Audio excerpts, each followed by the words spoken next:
Well, the rocks on the west coast of Vancouver Island have taken many ships. One of the worst disasters involved the sinking of the SS Valencia. 136 lives were lost and 37 survived.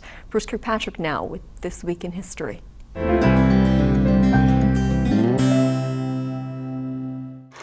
It was stormy with thick fog on the evening of January 22nd, 1906. The Pacific Coast Steamship Company's passenger steamer Valencia was en route from San Francisco to Seattle and Victoria when disaster struck off the west coast of Vancouver Island. The ship was coming up to go around Cape Flattery. Instead of going down the strait, it was caught by wind and current up the Vancouver Island coast until it hit a reef right there.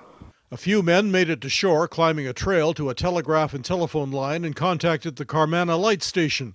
Another group in a lifeboat made it to Cape Beale Lighthouse.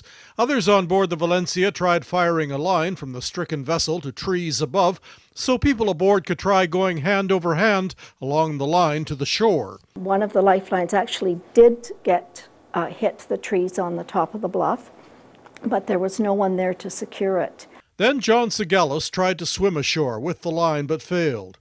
136 people died in the shipwreck, 37 lived, all men. No women or children survived. They were reluctant to get into the lifeboats because they'd seen previous lifeboats capsize and go under. While there were ships in the area, the weather was too rough, seas too shallow to risk a rescue. A ship offshore took a picture of the Valencia on the rocks. Another ship picked up a few survivors clinging to a life raft. Survivor Frank Lean wrote, "I could hear screams of women and children mingled with the shrieking of the wind and the roar of the breakers.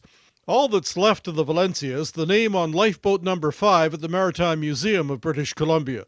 There's also a memorial in Seattle." There were both Canadian and American investigations into the tragedy.